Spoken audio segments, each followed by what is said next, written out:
کہ AIDS virus سبز بندروں سے پھیلے ہیں۔ ایڈز کے مادہ کی ساخت سبز بندروں کے مادہ کی ساخت سے قطعاً جداگانہ تھی، بلکہ حقیقت میں یہ ثابت کیا جا سکتا ہے کہ ایڈز وائرس قدرتی لحاظ سے کہیں بھی نہیں پائے جا سکتے اور نہ ہی یہ انسانی زندگی کے سسٹم کے اندر زندہ رہ سکتے ہیں۔ اگر وائرس قدرتی لحاظ سے نہیں پایا جاتا تو پھر سوال یہ پیدا ہوتا ہے کہ یہ وائرس اچانک کہاں سے آ گیا۔ ڈاکٹر رابرٹ اسٹیکر اور ان کے بھائی ٹیڈ اسٹیکر اپنی تحقیقات میں یہ ثابت کر چکے ہیں کہ ایڈز وائرس انسان کے تخلیق کردہ ہیں۔ ڈاکٹر تھیورڈ کی تحقیق سے ظاہر ہوتا ہے کہ نیشنل کینسر انسٹیٹیوٹ اور عالمی ادارہ صحت نے مشترکہ طور پر تجربہ گاہوں میں ایڈز کے وائرس تخلیق کیے۔ انہوں نے 2 مہلک وائرسز بوئن لیکومیا وائرس اور شیپ وسنا وائرس کو ملایا اور انہیں انسانوں کے بافتوں میں انجیکشن کے ذریعے داخل کیا، جس کے نتیجے میں ایڈز کے وائرس پیدا ہوئے اور جن انسانوں میں یہ وائرس تخلیق کیے گئے وہ 100% مہلک ثابت ہوئے۔ رفتہ رفتہ دوسروں کو تباہ کرنے کی کوشش خود امریکیوں کے گلے کا پھندا بن گئی اور لاکھوں امریکی اس کی ہلاکت کا باعث ثابت ہوئی۔ ماہرین کے مطابق متعدد شہادتیں ثابت کرتی ہیں کہ ایڈز ایک جینیاتی وائرس ہے جو ویکسین کے ذریعے تیسری دنیا کے ممالک میں پھیلایا جا رہا ہے۔ یہ جراثیمی جنگ کمزور اور معصوم لوگوں کے خلاف ہے، جس کا مقصد زمینی وسطی خلقت کو مکمل طور پر تباہ کرنا اور جیوش اکانومک پالیسی کو دنیا پر مسلط کر کے کرۂ ارض کی مکمل سلطنت فری میسن کے ہاتھوں میں کرنا ہے۔ اسی ذیل میں ابلیس اور یہودیت کا ایک اور ذہن کار فرما ہے، اور وہ ہے اہل ایمان کے تعلق سے۔ چنانچہ ایسا محسوس ہوتا ہے کہ وہ یہ چاہتے ہیں کہ اگر انہیں بھی ملائکہ کی طرح جینم اور جینیٹک کوڈ معلوم ہو جائے تو وہ بھی اپنے دشمنوں اور بالخصوص اہل ایمان اور اہل اللہ کو اسی طرح بندر، کتا اور خنزیر میں بدل ڈالیں جس طرح اللہ نے یہودیوں کو بدل ڈالا تھا۔ بہت کم لوگوں کو اس بات کا علم ہے کہ ہیپاٹائٹس بی نامی خود ساختہ اقدامی بیماری کے علاج کے لیے جو ٹیکہ دیا جاتا ہے اسے کیرون کا ری کمبی ویکس ایچ بھی کہا جاتا ہے، جو دراصل ایک جینیٹک انجینئرڈ ویکسین ہے۔ ہیپاٹائٹس بی کی حقیقت صرف اس بات سے معلوم ہو جائے گی کہ WHO کے مطابق یہ بیماری اسرائیل کو چھوڑ کر ہر جگہ پائی جاتی ہے۔ دنیا میں اب تک 50 کروڑ لوگوں کو اس کا ٹیکہ دیا گیا۔ اسرائیل میں نہ یہ بیماری پائی جاتی ہے اور نہ یہ ٹیکہ دیا گیا۔ اس کی مہمیں ساری دنیا میں چلائی جا رہی ہیں۔ آنے والا وقت بتائے گا کہ یہ نہ علاج ہے نہ علاج کا تجربہ، یہ تو اس مشن کے ہزاروں تجربوں میں سے ایک تجربہ ہے جس کے تحت اپنے دشمنوں کی نسل کو نسلاً بعد نسل بندر، کتا اور خنزیر بنانے کی بات سوچی جا رہی ہے۔ The approach and policy to vaccinate so many children also led to increased reports of adverse events in children. 3-day-old Ben Converse's seizures began less than 24 hours after his first shot. Now 2 years old, Ben is developmentally disabled. 33 hours after his vaccination, 13-day-old Nikki Sexton's heart stopped. The coroner said it was sudden infant death, or SIDS, a broad category often used when a healthy baby dies. But a pathologist hired by the Sexton family concluded that Nikki Sexton's heart failure was brought on by the vaccine. یہ سن کر آپ کو صدمہ ہوگا کہ ہمارا ملک پاکستان ان جراثیمی بیماریوں کے پھیلاؤ کا مرکز ہدف ہے۔ اس کی تصدیق کے لیے ہم آپ کو ایک نوجوان کی سچی آپ بیتی سنانے جا رہے ہیں جو اس نے ملک کے ایک مشہور کالم نگار کو بھیجی تھی۔ خط: میری دوستی ایک قادیانی سے رہی ہے۔ یہ بغیر علم کے دوستی تھی، یعنی اس سے قبل مجھے علم نہیں تھا کہ وہ قادیانی ہے۔ یہ دوستی ایک روزنامے میں شائع ہونے والے دوستی کے اشتہار کے ذریعے شروع ہوئی۔ گزشتہ 2 سال کی دوستی میں اس کی جماعت اور خود اس کے ذریعے جو حقائق میرے سامنے آئے وہ ہوش گم کر دینے والے ہیں۔ اس روزنامے کا پورا کلاسیفائیڈ سیکشن قادیانی جماعت استعمال کر رہی ہے۔ اس سیکشن میں لڑکیوں سے دوستی کے اشتہارات مختلف عنوانات کے تحت شائع ہوتے ہیں۔ لڑکیوں سے دوستی کی یہ تمام اشتہارات قادیانی جات اور عالمی فری میسنز کے مقاصد کی تکمیل کے لیے کام کرنے والی مشترکہ لابی کی جانب سے ہوتے ہیں جو اپنی طاقت بڑھانے کے لیے شب و روز کوشاں ہیں۔ ان اشتہارات کے جواب میں جو خواتین ملتی ہیں وہ مختلف بیماریوں کا شکار ہوتی ہیں۔ یہ بہت ہی آزاد خیال خواتین بڑی آسانی سے آپ کی خواہشات پورا کرنے پر تیار ہو جاتی ہیں، کیونکہ ان کی بہت بڑی اکثریت ایڈز کے عارضے میں مبتلا ہوتی ہے۔ ان کے ساتھ بوس و کنار کرنے والا بھی بہت سے عوارض میں مبتلا ہو جاتا ہے۔ قادیانیوں کی یہ دانستہ کوشش ہے کہ لاہور اور اس کے گرد و نواح میں لوگوں کی بڑی تعداد کو مختلف بیماریوں میں مبتلا کر کے ہلاک کر دیا جائے، اور ساتھ ہی ساتھ ارتدادی مہم کے ذریعے اپنے لوگوں کی تعداد میں اضافہ کیا جائے۔ میں ایسی چند خواتین سے ٹکرا چکا ہوں۔ میں جو انکشاف کرنے جا رہا ہوں ان میں سے بہت سی معلومات کا ذریعہ خواتین بھی ہیں۔ جو سب سے اہم انکشاف ہوا وہ یہ تھا کہ قادیانیوں کا گروہ ایڈز کی مریضاؤں کے ذریعے پاکستان اور خصوصاً لاہور کے شہریوں میں ایڈز کا وائرس پھیلا رہا ہے۔ ایڈز کی ان مریضاؤں کو مختلف NGOز اور خصوصی ذرائع سے اکٹھا کیا گیا ہے۔ اس کارروائی کا مقصد انتہا پسندوں کی آنے والی نسلوں تک کو برباد کر دینا ہے۔ ان لوگوں کے پاس ایڈز اور دیگر امراض میں مبتلا مرد اور خواتین رضاکاروں کی بڑی تعداد موجود ہے، اور کچھ خواتین بھارت سے بھی تعلق رکھتی ہیں۔ ان خواتین کو مال و دولت کے لالچ اور ان کے بچوں کو اعلیٰ تعلیم کے بہانے قبضے میں لے کر بلیک میل کیا جاتا ہے۔ اس منصوبے میں کچھ بیرونی قوتیں بھی اس گروپ کی بھرپور معاون ہیں، یعنی اس منصوبے میں را، CIA، موساد اور یہودی و قادیانی لابی پارٹنرز ہیں، اور یہ لوگ لاہور میں گراس روٹ لیول پر کام کر رہے ہیں۔ ان کی بھرپور کوشش ہے کہ ہمارے ملک خصوصاً پنجاب کے قحبہ خانوں میں موجود خواتین کو ایڈز کے عارضے میں مبتلا رضاکاروں کے ذریعے اسی عارضے میں مبتلا کر دیا جائے تاکہ یہ خواتین ایک کیریئر بن کر آگے یہ عارضہ پھیلائیں۔ ان خواتین کے پاس جانے والے لوگ بھی اسی مرض میں مبتلا ہو جائیں اور اپنی جائز و حلال بیویوں اور آنے والی معصوم نسلوں کو بھی زہر آلود کر دیں۔ اس طرح آنے والے برسوں میں بے شمار لوگ متاثر ہوں گے اور ان بیماریوں کی دستیاب ادویہ کو بیچ کر قادیانی جماعت بے حساب منافع کمائے گی۔ اس کا مقصد آنے والے برسوں میں سرمائے اور بایولوجیکل لڑائی کے ذریعے لاہور اور اس کے گرد و نواح میں اسرائیل کی طرز پر ایک قادیانی ریاست کی داغ بیل ڈالنا ہے۔ آپ دیکھیں گے کہ آنے والے وقت میں ایڈز کے مریضوں کی تعداد میں بہت تیزی سے اضافہ ہوگا۔ اول تو ایڈز کے تشخیصی مراکز کی تعداد خاصی کم ہے، اور جو ہیں ان پر اس لابی کا کنٹرول ہے۔ یہ لوگ لیبارٹی الائزہ ٹیسٹ کروانے والے لوگوں کو نیگیٹو رپورٹ دیتے ہیں تاکہ طویل عرصے تک لاہور میں کسی کو بھی ایڈز کی تباہکاریوں کا اندازہ نہ ہو سکے۔ ایڈز کے علاوہ ہیپاٹائٹس کو بھی پوری طاقت کے ساتھ پھیلایا جا رہا ہے۔ صرف مشرف دور میں جبکہ ان وطن دشمنوں کو پھلنے پھولنے کے خوب ذرائع میسر تھے، لاکھوں لوگ ہیپاٹائٹس سی میں مبتلا ہوئے، جبکہ اس سے پہلے یہ عارضہ بہت ہی کم پایا جاتا تھا۔ یاد رہے کہ ہیپاٹائٹس سی صرف خون کے انتقال سے پھیلتا ہے، اور اس کے بارے میں یہ تاثر کہ گندے پانی سے پھیلتا ہے درست نہیں۔ جگر کے کسی بھی ڈاکٹر سے ملیں یا انٹرنیٹ پر ہیپاٹائٹس کی وجوہات کو جانا جائے تو یہ بات بالکل واضح ہو جاتی ہے کہ ہیپاٹائٹس سی لاحق ہونے کا گندے پانی سے قطعاً کوئی تعلق نہیں ہے۔ گندے پانی کا تعلق صرف ہیپاٹائٹس اے یعنی پیلے یرکان سے ہے۔ آج پاکستان میں کروڑوں لوگ ہیپاٹائٹس میں مبتلا ہیں، اور ان میں سے 99.99% لوگ انتقال خون کے مرحلے سے بھی نہیں گزرے۔ ان میں سے بے شمار لوگ ایسے ہیں جنہوں نے کبھی ناک کان نہیں چھدوائے اور نہ ہی کبھی دانتوں کا علاج کروایا، لیکن اس کے باوجود یہ ہیپاٹائٹس سی میں مبتلا ہو چکے ہیں۔ امراض جگر کے ہر ماہر کے لیے یہ امر باعث حیرت ہوگا کہ ان لوگوں کی اتنی بڑی تعداد مسلسل کیسے ہیپاٹائٹس سی کا شکار ہو رہی ہے۔ اس کی حقیقت یہ ہے کہ مشرف دور میں قادیانیوں کے تعاون سے پاکستان کے طول و عرض میں ہیپاٹائٹس کے خون سے آلودہ کروڑوں سرنجیں پھیلائی گئیں۔ خصوصاً سرکاری ہسپتالوں میں دی جانے والی سرنجوں میں سے مخصوص تناسب کی سرنجیں جراثیم آلود ہوتی تھیں، اور یہ سلسلہ شاید اب تک جاری ہو۔ ساتھ ہی ساتھ منظم طریقے سے پروپیگنڈا بھی کیا گیا کہ ہیپاٹائٹس سی گندے پانی سے لاحق ہوتا ہے۔ ان کا ٹارگٹ یہ ہے کہ آئندہ 10-15 برس کے دوران پاکستان کے کم و بیش تمام شہریوں کو ہیپاٹائٹس کی کسی نہ کسی قسم یا ایڈز میں مبتلا کر دیا جائے، اور ساتھ ہی دوائیں اور منرل واٹر بیچ کر بے حساب منافع کمایا جائے۔ ایک سوال یہ ہے کہ اتنی سرنجوں کو آلودہ بنانے کے لیے خون کہاں سے آتا ہے؟ قادیانی جماعت اس کے لیے 2 طریقے استعمال کر رہی ہے۔ پہلا طریقہ تو یہ ہے کہ لاہور کے پاگل خانے میں موجود زیادہ پاگلوں کو مختلف بیماریوں میں مبتلا کرنے کے بعد ان کے جسم سے خون حاصل کیا جاتا ہے۔ ایسا کرنے سے قبل ان قیدیوں کا بیک گراؤنڈ اور نفسیاتی کیفیت اچھی طرح جان لی جاتی ہے۔ اس مقصد کے لیے بہت ہی منفی اور لا دینیت رکھنے والے افراد کا انتخاب کیا جاتا ہے۔ کوشش کی جاتی ہے کہ ان کی بیرا روی کا ثبوت بھی حاصل کر لیا جائے۔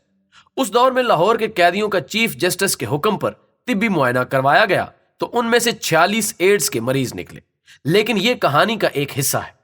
ہوا یہ کہ چیف جسٹس کو ایک منصوبے کے تحت یہ اطلاع دی گئی کہ لاہور میں قیدیوں پر ظلم ہو رہا ہے اور ان کا طبی معائنہ نہیں کیا جا رہا۔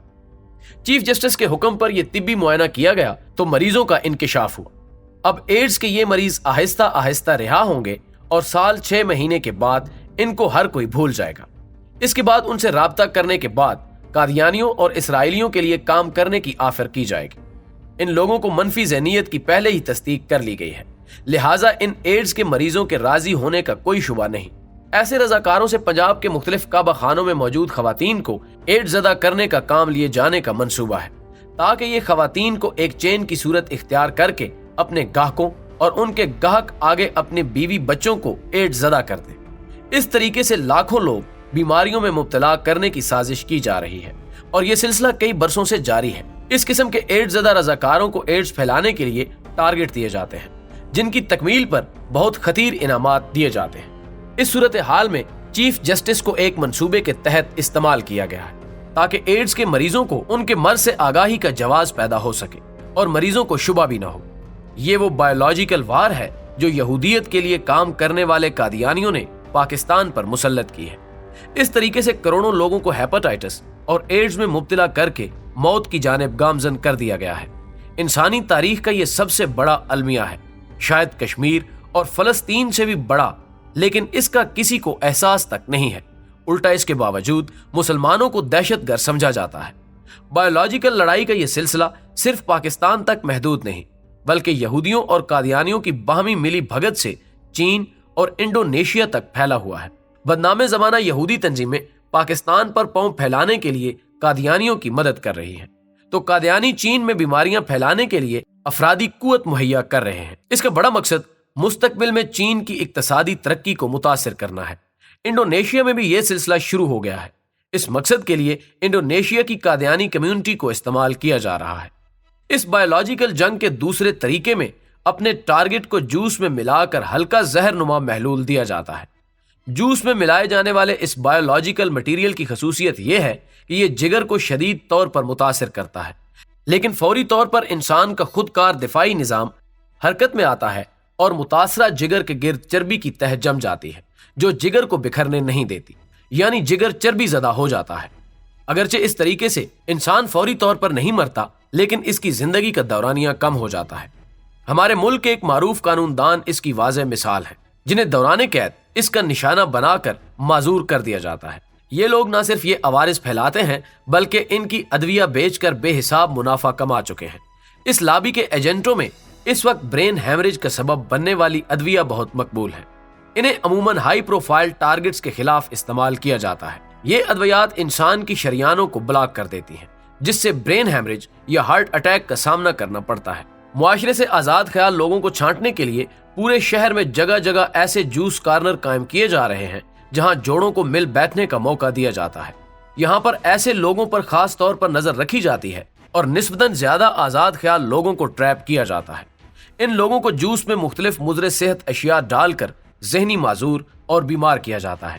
اس کا محرک یہ ہے کہ متوسط طبقے سے تعلق رکھنے والا آزاد خیال شخص جب شدید بیمار ہو جاتا ہے تو پھر اس کی زندگی کا مقصد صرف یہ ہوتا ہے کہ مرنے سے قبل زیادہ سے زیادہ دولت حاصل کر کے اپنے پیاروں کی زندگی کو تحفظ دیا جائے۔ ایسا شخص درست یا غلط پہچان کو بھلا کر دولت کی خاطر بڑے سے بڑا رسک لینے کے لیے تیار ہو جاتا ہے، اور جب کوئی شخص اس سٹیج پر پہنچ جاتا ہے تو پھر وہ فری میسنری اور ان کے بے دام غلام قادیانیوں کے لیے کام کا آدمی قرار پاتا ہے۔ ایسے تیار لوگوں سے ہیروئن سمگلنگ، قبائلی علاقوں میں جاسوسی اور بیماریاں پھیلانے کے پرخطر کام لیے جاتے ہیں۔ ہیلے بہانے سے ایسے لوگوں کے بچے بھی قبضے میں لے لیے جاتے ہیں، جس کے بعد ایسا شخص مزاحمت کے بالکل بھی قابل نہیں رہتا، اور ساتھ ہی ساتھ قادیانیوں کی وفادار اور بظاہر مسلمان ایک نئی نسل تیار کی جا رہی ہے۔ یہ حقیقت ہے کہ یہ لابی اپنے زیادہ تر ایجنٹوں کو بیمار کرنے کے بعد استعمال کرتی ہے، اور یہ معاہدہ تمام زندگی پر محیط ہوتا ہے۔ ان لوگوں کو دنیا کا جدید ترین ٹیلی کمیونیکیشن نظام مہیا کیا گیا ہے۔ آپ کو یہ جان کر بالکل حیرت نہیں ہونی چاہیے کہ پاکستان میں کسی بھی شخص کا فون ان کی پہنچ سے دور نہیں ہے، اور روشن خیالوں اور انتہا پسندوں کو چھانٹنے کا یہ بھی ایک طریقہ ہے۔ جی پی ایس کے ذریعے مذکورہ فرد کی لوکیشن معلوم کی جا سکتی ہے۔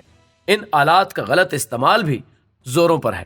یہ لوگ انسداد منشیات کے اعلیٰ اہلکاروں کے فون ٹریپ کرتے ہیں، جس سے انہیں منشیات کی سمگلنگ میں آسانی رہتی ہے۔ اب آتے ہیں لڑکیوں سے دوستی کے اشتہارات کی جانب۔ ہوتا یہ ہے کہ لڑکیوں سے دوستی کے اشتہارات سے رابطہ کرنے کے بعد ملنے والی لڑکی اپنی مرضی کے جوس کارنر یا ریسٹورنٹ لے کر جاتی ہے۔ کوئی تصور بھی نہیں کر سکتا کہ یہ جوس کارنر یا ریسٹورنٹ خود ان لوگوں کی ہی ملکیت ہوتا ہے۔ مجھے ملنے والی خواتین مجھے نہر کے کنارے حسن جوس کارنر نزد لال پل لاہور لے کر گئی۔ ہوتا یہ ہے کہ جو جوس لڑکی کے سامنے رکھا جاتا ہے وہ بالکل ٹھیک ہوتا ہے، لیکن جو جوس آپ کے سامنے رکھا جاتا ہے اس میں ہلکا زہر ملا ہوتا ہے۔ یہ آہستہ آہستہ انسانی ذہن کو معذور اور انسانی جسم کو مفلوج کر دیتا ہے۔ حسن جوس کارنر کے علاوہ مجھے جی ٹی روڈ نزد شالامار پر واقع صدیقی کلینک پر بھی متعدد مرتبہ لے جایا گیا۔ قادیانیوں کی ایک این جی او کا دفتر 40 ڈی مال ٹاؤن میں بھی قائم ہے۔ اگر قانون نافذ کرنے والے ادارے صرف صدیقی کلینک، حسن جوس کارنر 40 ڈی پر اپنی توجہ مبذول کر لیں تو انہیں ثبوت مل جائیں گے۔ کبھی روزنامہ خبریں کا کلاسیفائیڈ دیکھیں، اس میں تبدیلی نام اور ولدیت کے بہت سارے اشتہارات ہوتے ہیں۔ یہ دراصل دوسرے لوگوں کی اسناد کو استعمال کرنے کا منصوبہ ہے۔ مشرف دور میں بورڈ کے سیکرٹری ان کے غلام تھے۔ جس شخص کو سند دلوانا ہوتی ہے، کمپیوٹر پر اس کی ولدیت سے ملتی جلتی ولدیت کو سرچ کیا جاتا ہے، بعد ازاں نام کو اشتہار شائع کر کے تبدیل کرا لیا جاتا ہے۔ اس طریقے سے لوگوں کے نامعلوم گروہ کو ڈپلیکیٹ اسناد کی بہت بڑی تعداد اور ملازمتیں دلوائی جاتی رہی ہیں۔ ایسے لوگوں کی بہت بڑی تعداد کو پولیس میں کانسٹیبل بھرتی کروایا گیا ہے تاکہ ہر علاقے میں موجود اپنے قہبہ خانوں اور جوس کارنرز کی مدد اور انتہا پسندوں کی نشاندہی کی جا سکے۔ ایسے لوگ اپنے نام اور ولدیت سے بظاہر مسلمان ہی لگتے ہیں، کوئی ان پر شک کا تصور بھی نہیں کر سکتا۔ اسی کلاسیفائیڈ سیکشن میں آپ کو قرضہ مہیا کرنے والے بہت سے اداروں کے اشتہارات ملیں گے۔ یہ بھی معاشی طور پر مجبور لوگوں کو استعمال کرنے کی کوشش ہے، حالانکہ قانوناً اس قسم کے اشتہارات ممنوع ہیں۔ ان لوگوں کے پاس بے شمار شناختی دستاویزات موجود ہوتی ہیں جنہیں بوقت ضرورت استعمال کیا جاتا ہے۔ مسلمانوں کو تباہ کرنے کی لڑائی کے تیسرے مرحلے میں یہ لوگ سرکاری ہسپتالوں پر مکمل کنٹرول حاصل کرنا چاہتے ہیں۔ بہت سے سرکاری ہسپتال کافی حد تک ان کے کنٹرول میں ہیں، خاص طور پر شالامار ہسپتال، جنرل ہسپتال اور شیخ زائد ہسپتال وغیرہ۔ المیہ یہ ہے کہ یہ کنٹرول نچلے لیول پر ہے۔ حکومت زیادہ سے زیادہ ایم ایس یا پرنسپل کو تبدیل کرتی ہے، جس سے کوئی خاص فرق نہیں پڑتا۔ بعض ہسپتالوں میں علاج کے نام پر بھی لوگوں کو نشانہ بنایا جاتا ہے۔ ٹارگٹ کو پہلے بیمار یا زخمی کیا جاتا ہے اور بعد میں علاج کے نام پر پار کر دیا جاتا ہے۔ میں اس قسم کے ایک واقعے سے آگاہ ہوں جو شالامار ہسپتال میں ہوا۔ مختلف جراثیموں کو حاصل کرنے کا سب سے بڑا ذریعہ شالامار ہسپتال ہے، جہاں لاہور کے تمام ہسپتالوں سے ویسٹ کو انسینریٹر میں جلانے کے لیے لایا جاتا ہے۔ جلانے سے قبل اس ویسٹ میں مختلف بیماریوں کے جراثیم جدید ٹیکنالوجی کے ذریعے حاصل کر لیے جاتے ہیں۔ اس وقت شالامار ہسپتال کا چیف ایگزیکٹو بھی قادیانی ہے۔ یہ بات بھی مد نظر رکھیں کہ مختلف ہینے بہانوں سے امریکی ڈاکٹروں کی سب سے زیادہ آمد شالامار ہسپتال میں ہی ہوتی ہے۔ کسی بھی دوسرے سرکاری یا غیر سرکاری ہسپتال میں امریکیوں یا غیر ملکیوں کی اس قدر زیادہ آمد کا کوئی سراغ دور دور تک نہیں ملتا۔ یہ ڈاکٹرز پاکستانیوں کے خلاف بایولوجیکل لڑائی میں مدد دینے کے لیے آتے ہیں۔ پنجاب میڈیکل کالج سے قادیانی ڈاکٹروں کے اخراج کے بعد شالامار ہسپتال میں میڈیکل کالج قائم کیا جا رہا ہے تاکہ قصاب نما قادیانی یا بظاہر مسلمان قادیانی ڈاکٹرز وافر مقدار میں تیار کیے جا سکیں۔ اس میڈیکل کالج کا پروجیکٹ ڈائریکٹر بھی قادیانی ہے۔ یہ لوگ پاکستان کے مختلف تعلیمی اداروں پر بھی قبضہ کرنے کی کوشش کرتے رہتے ہیں۔ ان میں سے ایک کوشش ایک طلبہ تنظیم کے ذریعے پنجاب یونیورسٹی پر قبضہ کرنے کی تھی، جسے جمعیت نے ناکام بنا دیا تھا۔ اسی طرح سی آئی اے اور قادیانیوں کی کوشش ہے کہ پولیس ٹریننگ سکولوں میں بھی اپنے افراد داخل کیے جائیں۔ ان کا خیال ہے کہ ملک پر کنٹرول حاصل کرنے کے لیے بڑے تعلیمی اور تربیتی مراکز پر کنٹرول حاصل کرنا ضروری ہے۔ اس حکمت عملی کے ذریعے بھارت نے مشرقی پاکستان کو جدا کیا تھا۔ بقیہ پاکستان پر کنٹرول حاصل کرنے کے لیے بھی یہی حکمت عملی استعمال کی جا رہی ہے۔ چونکہ میں اپنی ہی قوم اور وطن کے خلاف اس خوفناک لڑائی کا حصہ نہیں بننا چاہتا، اس لیے ان لوگوں کے خیال میں میں انتہا پسند ہوں۔ میں نے متعدد نقصانات برداشت کیے ہیں، لیکن متعدد مرتبہ آفر کے باوجود قادیانیت قبول کرنے سے انکار کر دیا، اور ایسا کبھی نہیں کروں گا۔ ان کی پاداش میں مجھے متعدد بار ختم کرنے کی کوشش کی گئی ہے۔ اس مقصد کے لیے بہت بے ضرر طریقے استعمال کیے جاتے ہیں۔ کبھی سابقہ دشمنی کی آڑ میں کسی شخص کو ختم کر دیا جاتا ہے اور کبھی کسی حادثے میں پار کر دیا جاتا ہے۔ میں خود ان حربوں کا سامنا کر چکا ہوں، اور میرا زندہ رہنا اس بات کی نشانی ہے کہ اللہ تعالیٰ ابھی آسمان پر موجود ہے۔ یہ لوگ میٹھے زہر کی طرح پاکستان کے رگ و پے میں اتر رہے ہیں۔ یہ پاکستان کو اپنے قبضے میں لینا چاہتے ہیں۔ اور یہ سوچنے کا تکلف ہرگز مت کیجیے گا کہ یہ سب نہیں ہو رہا۔ جو قوم جنگ جیتنے کے لیے ہنستے بستے شہروں پر ایٹم بم گرا سکتی ہے، وہ پاکستان میں جنگ جیتنے کے لیے کسی حد تک بھی جا سکتی ہے۔ براک اوباما کو تبدیلی کی علامت کہا جاتا ہے۔ میں نے ایک پاکستانی نہیں بلکہ بین الاقوامی معاشرے کے درد مند فرد کی حیثیت سے انہیں خط لکھا ہے، جس میں ان سے اپیل کی گئی ہے کہ بے گناہ پاکستانیوں کی بدترین نسل کشی کو روکیں۔ منظر عام پر آنا مقصود نہیں، اس لیے نام نہیں لکھ رہا، لیکن اگر مجھے مارا گیا تو اس کے ذمہ دار پاکستان کے قادیانی ہوں گے، اور میری شناخت اور مزید اہم تفصیلات منظر عام پر ضرور آئیں گی۔ ناظرین، گمنام نوجوان کے اس خط سے ایسا معلوم ہوتا ہے کہ فون پر دوستی، پھر جوس کارنر میں ملاقاتوں سے جو شیطانی سلسلہ شروع ہوتا ہے، پوش علاقوں میں واقع خفیہ کعبہ خانوں سے ہوتا ہوا اس کا اختتام قصاب نما ڈاکٹروں کے ہاتھوں میں کھیلنے تک آ پہنچا ہے۔ اس سارے ابلیسی نظام کی کڑیاں ایک دوسرے سے ملتی ہیں، جسے دشمنان انسانیت اپنے مقامی ہرکاروں کی مدد سے مربوط انداز میں چلا رہے ہیں، اور دن دہاڑے ہمارے معصوم بچوں کو تباہی و بربادی کے اس جہنم میں جھونک رہے ہیں۔ میں حیران ہوں، میری قوم کے رکھوالے کہاں ہیں؟ دشمن کے چھوڑے ہوئے ضمیر فروش ایجنٹ نئی نسل کو گھن کی طرح چاٹ رہے ہیں، اور پاکستان کے ذمہ دار لمبی تان کر سو رہے ہیں۔ انسان پر لازم ہے غیرت کا دامن نہ چھوڑے۔ ہم آخر یہ کیوں برداشت کر رہے ہیں کہ ہمارے معصوم بچوں کو شیطانی حرکتوں کے ذریعے اپاہج اور ناکارہ بنا دیا جائے، اور ہم آنکھیں بند کر کے لا تعلق رہیں؟ اس طرح تو دجالی قوتیں ایک دن ہماری دہلیز پر آن پہنچیں گی۔ ہماری نظروں کے سامنے ہمارے گلشن کے پھول اور چمن کی کلیوں کو شیطان کے نمائندے غیر انسانی حرکتوں میں مبتلا کر دیں گے، اور ہم اس فتنے میں بہتے جانے کے علاوہ کچھ نہ کر سکیں گے۔ دجال کا شیطانیت اور دجل کو غالب دیکھنے والوں کا برپا کردہ فتنہ جتنا بھی شرانگیز ہو، اس کے مقابلے میں کوشش کرنے والوں کے لیے اللہ کی مدد اور انعام کے وعدے بھی اتنے ہی عظیم ہیں۔ ہمیں شرپسند اور فتنہ پروری دجالی قوتوں کے سامنے ہرگز ہتھیار نہیں ڈالنے چاہیے۔ آخری دم تک مارکہ خیر و شر میں اپنا حصہ ڈالتے رہنا چاہیے، دعا بھی کرنی چاہیے اور دوا بھی۔